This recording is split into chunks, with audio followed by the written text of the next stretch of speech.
Bonjour à toutes et tous. Aujourd'hui, on va faire un magret séché. Donc, il y a 2-3 étapes, des étapes très simples. Malheureusement, on verra le résultat que dans 3 semaines.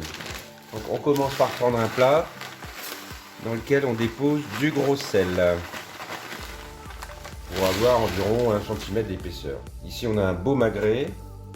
Donc, évidemment, on n'enlève pas la peau et on le pose sur le sel. Il faut qu'il soit complètement posé sur du sel et on va le recouvrir de sel. Tout simplement. Là c'est pas mal.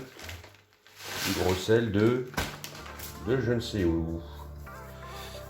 Donc il faut qu'il soit complètement recouvert de sel.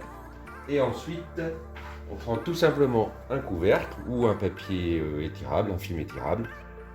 On pose dessus et on le passe 24 heures au frigo. Donc, on reprend la recette de notre magret séché.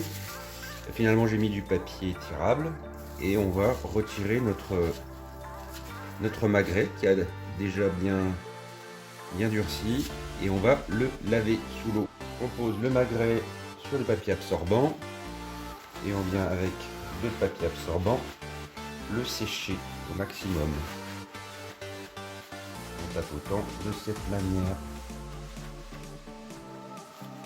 On va tourner. Voilà. On continue en posant notre magret sur un torchon propre. Ici j'ai un mélange d'épices. J'ai mis du poivre, des épices espagnoles, un peu de romarin, de l'ail.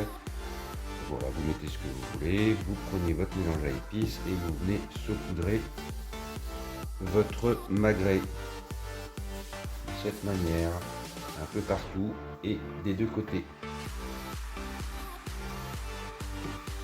Voilà, comme ça. Dernière étape, on vient enfermer le magret dans le torchon en serrant bien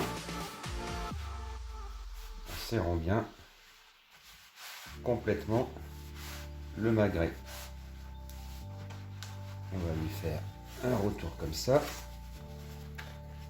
et un retour comme ça. Voilà, votre magret est prêt à aller au frigo pendant 3 semaines dans le bac à légumes. Voilà, le magret est récupéré. Alors bon, c'est pas très épais. Par contre, on a déjà goûté et c'est vraiment très bon. Donc là, après, je le coupe en fines tranches. Et je vous montre le résultat à la fin.